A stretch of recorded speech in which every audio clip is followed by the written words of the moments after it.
This is a quick video on replacing the clock battery in the Hewlett-Packard 6710B laptop.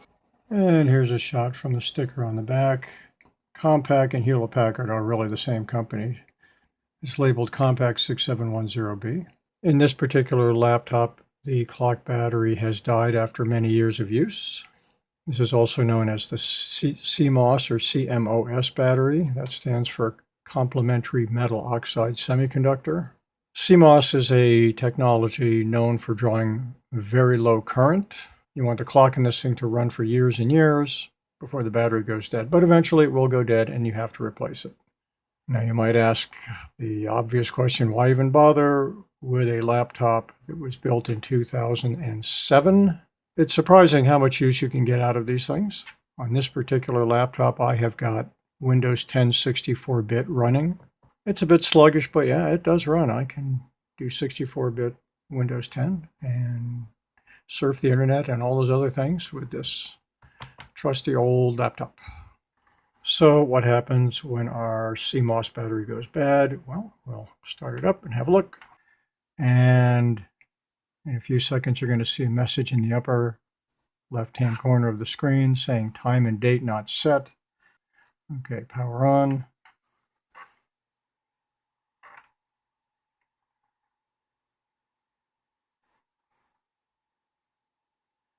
Okay, and there it is, time and date not set.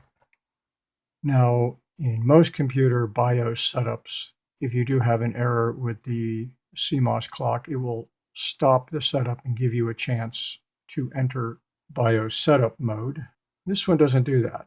It will give you a message in the lower left-hand corner telling you to press the F10 key to enter setup, and then it will go past that, and then you'll get the battery error message. And at that point, it's too late to stop it, and it'll go ahead and boot into Windows. We'll demonstrate. Okay, so we'll hit the power key. And there it's telling you to click F10. And then you're going to get the error message, time and date not set. So even though I hit F10, I can't stop it. It's going to go ahead and boot Windows. So we don't really need to watch all this. I'm just going to go ahead and shut the computer back down again, and we'll restart. Restarted the computer, and we'll do it again. And this time we'll hit the F10 key. In time.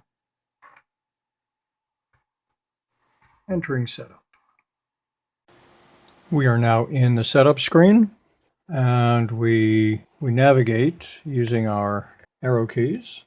So arrow down to system date and time, hit the enter key. And as you can see here, we have a time and date that makes absolutely no sense. Sometimes it will give you the year 2007, which is the year that it was manufactured. This time it's just given us a completely nonsensical date. But what we do know from this is that we need to replace the CMOS battery. And we'll go ahead and power down. Now I'm going to turn the laptop over. Now we have various hatches on the underside of this computer. The disk drive lives under this one. Memory modules that live under this one. There's a Bluetooth module under this one. In most laptop computers, you'll find the CMOS battery under one of these hatches, but not in this case. Flip it over again. The battery is actually underneath the keyboard. Sure, where else would you put it, right? So we have to take off the keyboard to access the CMOS battery. Flip it over again. Now, before we do anything, we're going to go ahead and remove the battery. Whenever you're working on these things, you probably want to de-energize it completely. Remove the battery.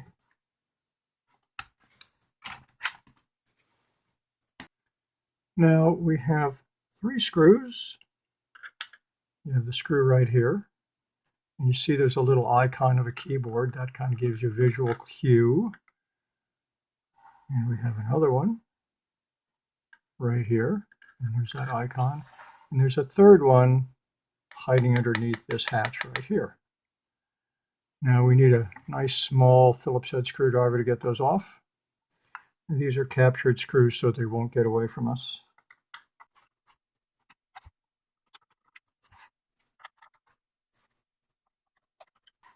Now we will access this hatch here. Put our thumbnail under here and pop it off.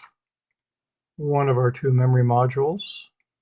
The other one is also under the keyboard. Sure, where else would it be?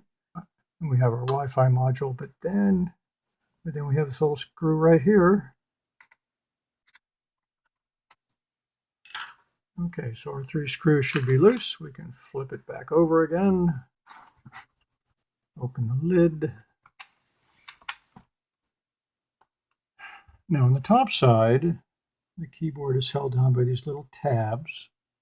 1, 2, 3, and 4. And you just need to slide them down. 1, 2, 3, and 4. And now our keyboard is loose.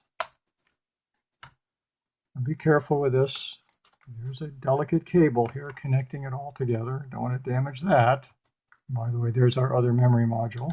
And there is our CMOS battery. Now I'm going to pry this coin battery out of its holder.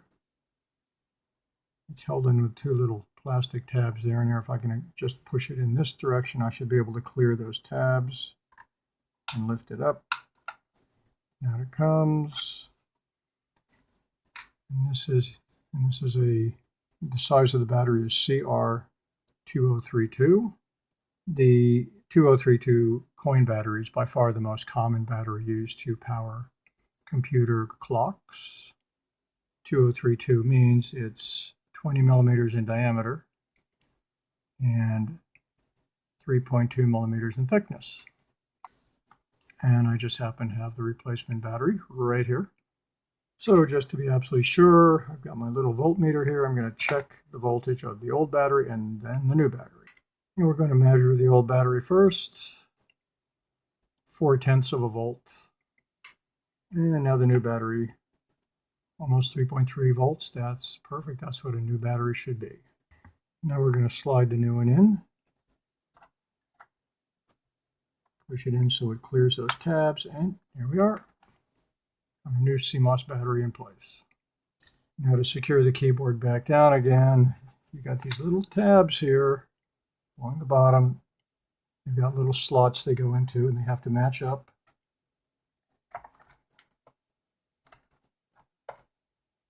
Okay. Lay it flat and then we'll go ahead and push these tabs back in. 1, 2, 3, 4. Close the lid, flip it over, and tighten our screws back down.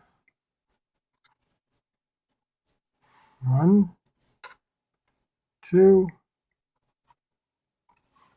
and number 3. Put the battery pack back in.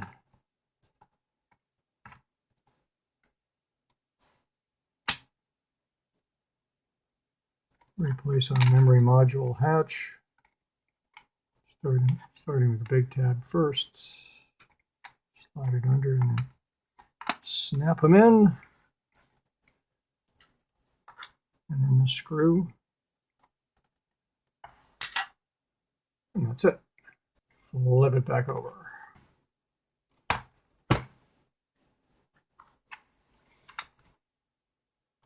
Okay, we hit the power button.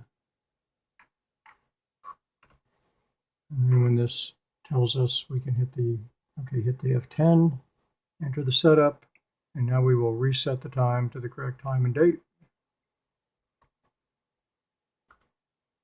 In the case of the Hewlett-Packard, the arrow keys put the value up or down, and the tab key will move us over.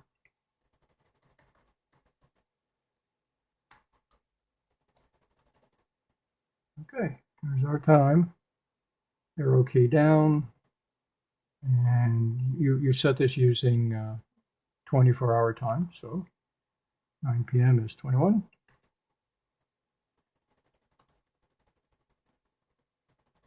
Tab over to the minutes.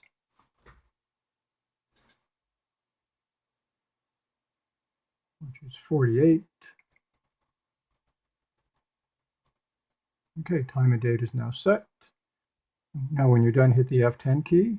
So now it's in the system, and now the time and date is set, and you won't get any more error messages. And the clock we just put in should keep this thing running for a minimum of 5 years. Now we arrow down to save changes and exit, and hit the enter key. Are you sure? Well, yes, I am. Hit the F10, and away we go. Okay, and that's all there is to it. Now when you boot up your old computer, you'll no longer get that error message. I've gone ahead and booted up this computer into Windows just to show that there's an easier way to set the time and date. Now this is Windows 10. If we navigate down to the right lower corner where the time and date is displayed, if we right-click on this, we can click Adjust Time and Date. It says Set Time and Date automatically. And if you have an internet connection, it will do that for you. It will check this every time you boot it up and set it correctly. Also, you can set it manually. If you click that off, you can click Set Time and Date manually, change, and you can punch in the numbers manually. Also, if you have an internet connection, you can get the correct time and click Sync Now, and it will synchronize your time and date perfectly. And since we now have a new clock battery in place, it will hold the correct time and date for several years. It might drift ever so slightly. If you turn the computer on with internet connection, it will set it correctly for you. If you have one of these old dinosaurs and you like playing with old computers like I do, and your battery went dead and you couldn't figure out where the heck the battery is, I hope this video was of some help to you. Thanks for watching.